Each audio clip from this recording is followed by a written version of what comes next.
Sebelum melanjutkan, jangan lupa subscribe dulu. Terima kasih. Bab 228, Petunjuk Lokasi Gunung Sumi yang Suci. Apa? Keterampilan bertarung yang diciptakan sendiri. 7 lelaki tua lainnya berseru dengan takjub mendengar ide itu. Itu tidak mungkin, kan? Salah satu dari mereka bertanya dengan ragu.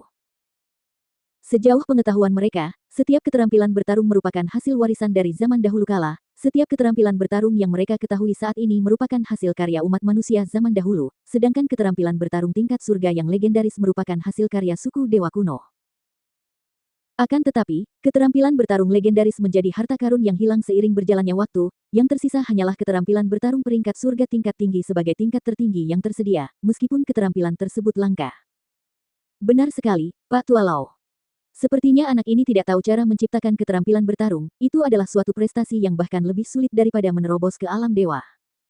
Bahkan beberapa prajurit yang berhasil menerobos dan melintasi dunia tingkat tinggi lainnya tidak pernah dikabarkan telah menciptakan keterampilan bertarung mereka sendiri. Salah satu lelaki tua lainnya berdebat dengan nada terkejut yang masih melekat dalam suaranya. Oud Lau menjawab dengan suara serius, awalnya aku sendiri tidak percaya, tetapi perhatikan baik-baik dan kamu akan melihat bahwa ketika dia pertama kali mulai berlatih keterampilan ini, gerakannya kasar dan sederhana. Namun, menjelang akhir, gerakannya menjadi lebih halus dan lengkap, perubahan saat menyerang menjadi lebih tidak terduga, dan kekuatannya meningkat seiring waktu. Lihat, setiap kali dia berlatih, dia terus meningkatkan dan menyempurnakan transformasinya. Ketika yang lain mendengar penjelasan ini, masing-masing mulai mengamati tindakan Huang Xiaolong lebih saksama dan menyadari bahwa apa yang dilakukannya sesuai dengan apa yang dijelaskan oleh hukum lama. Meski begitu, sebagian besar dari mereka masih sulit mempercayai apa yang mereka lihat. Menciptakan keterampilan bertarung, jika ini bocor, pasti akan menyebabkan gempa bumi yang mengguncang dunia roh bela diri. Pada saat yang sama, di dalam gua Buddha, Huang Xiaolong melompat sambil memukulkan telapak tangannya. Patung Buddha yang tak terhitung jumlahnya terlihat muncul dari tanah, memancarkan tekanan spiritual yang luar biasa. Arus waktu terus mengalir, dan segera, sebulan telah berlalu. Huang Xiaolong telah menghabiskan sebulan penuh di dalam gua Buddha. Pada hari itu, Huang Xiaolong terbang maju, ketika tiba-tiba, pemandangan di depannya berubah. Hamparan wilayah pegunungan yang luas dengan pohon-pohon tua yang menjulang tinggi dan sungai-sungai yang berkelok-kelok dengan air zamrud yang jernih. Tidak ada lagi patung Buddha. Dalam 1 bulan ini, hanya patung Buddha yang dilihat Huang Xiaolong, begitu banyaknya hingga menimbulkan kepercayaan bahwa selain patung Buddha, tidak ada benda lain yang ada di dalam gua Buddha. Hati Huang Xiaolong berbunga-bunga melihat pegunungan hijau di depannya, mempercepat kecepatan terbangnya, ia meninggalkan area patung Buddha dengan cepat dan mendarat di kaki gunung. Keluar dari area patung Buddha, rasa lega yang mendalam menyelimutinya saat kakinya menyentuh tanah yang kokoh. Di wilayah patung Buddha, jiwa dan kekuatan spiritual Huang Xiaolong terasa seperti sedang diremukkan oleh batu besar yang langsung terangkat sekarang. Huang Xiaolong menoleh ke belakang untuk melihat wilayah luas dengan patung Buddha yang tak berujung, dia menggigil, sedikit trauma. 1 bulan ini lebih buruk daripada terdampar di jurang neraka. Sambil menarik napas dalam-dalam, Huang Xiaolong berbalik dan mulai berjalan menuju hutan, dan segera mencapai puncaknya. Di hadapannya terlihat deretan pegunungan yang panjang, berkelok-kelok di cakrawala, membuat alis Huang Xiaolong berkerut. Jangan bilang aku perlu menghabiskan waktu sebulan lagi untuk melintasi wilayah pegunungan ini. Kurangnya reaksi dari 3 harta surgawi di tubuhnya membuat Huang Xiaolong frustrasi. Lupakan saja, karena aku sudah di sini, lebih baik aku terus mencarinya. Huang Xiaolong menghibur dirinya sendiri, dia tidak akan pernah rela meninggalkan semuanya setengah-setengah seperti ini. Oleh karena itu, Huang Xiaolong terbang jauh ke arah wilayah pegunungan. Dan segera, 1 bulan lagi pun datang dan berlalu. Pada saat ini, Huang Xiaolong tidak lagi memiliki harapan untuk menemukan Gunung Sumi yang saleh di sini, terutama ketika ketiga harta karun surgawi tidak menunjukkan reaksi sedikit pun. Menurut pendapat Huang Xiaolong, jika Gunung Sumi yang saleh benar-benar ada di suatu tempat di gua Buddha ini, pasti akan ada reaksi dari pagoda harta karun Linglong, cincin pengikat dewa, dan mutiara jiwa absolut. Setelah membuat keputusan yang tegas, Huang Xiaolong memutuskan untuk memberinya waktu 10 hari lagi. Jika masih tidak ada reaksi dari 3 harta karun dalam waktu 10 hari ini, ia akan meninggalkan gua Buddha.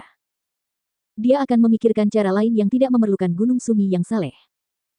Mungkin dia bisa mencari harta karun surgawi kedua atau ketiga dalam daftar.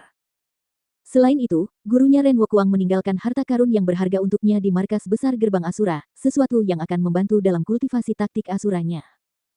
Dengan itu, dan manfaat dari pagoda harta karun Lingling, cincin pengikat dewa, dan mutiara jiwa absolut, dia masih bisa meningkatkan kekuatannya dengan cepat untuk mencapai ordo ke-10 Xiantian.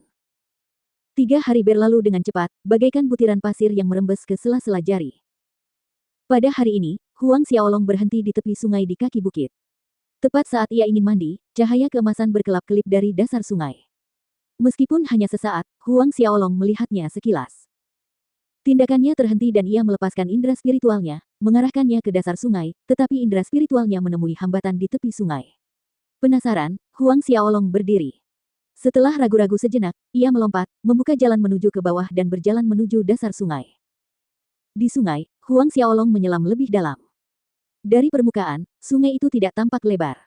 Baru setelah Huang Xiaolong menyelam ke dalam sungai, dia menyadari bahwa sungai itu jauh lebih besar dari yang dia kira. Dia tenggelam lebih dari 100 zang sebelum mencapai dasar sungai. Saat Huang Xiaolong melompat ke sungai, Oud Lau dan 7 lelaki tua lainnya yang mengawasi Huang Xiaolong tiba-tiba menyadari bahwa auranya menghilang. Mungkinkah sungai ini merupakan dimensi ruang angkasa yang lain? Salah satu dari mereka bergumam. Di dalam gua Buddha terdapat tautan ke banyak dimensi ruang yang berbeda. Meskipun kedelapan orang itu adalah penjaga gua Buddha, tidak seorang pun tahu berapa banyak dimensi lain yang ada di dalam gua Buddha. Aura anak itu telah lenyap sepenuhnya, tidak diragukan lagi sungai ini adalah dimensi ruang yang berbeda. Seorang lelaki tua lainnya menyuarakan pendapatnya. Hukum lama, kalau begitu kita ikuti saja arusnya, misi kita adalah menjaga gua Buddha. Ya, hukum lama. Di sisi lain, di dasar sungai, cahaya terang lain berkelap-kelip dan sebuah lubang hitam muncul. Sebelum Huang Xiaolong sempat bereaksi, kekuatan hisap yang besar dari lubang hitam itu melilitnya, menelannya. Pandangannya kabur. Pemandangan berubah dan Huang Xiaolong berdiri di atas pantai berpasir keemasan. Ini.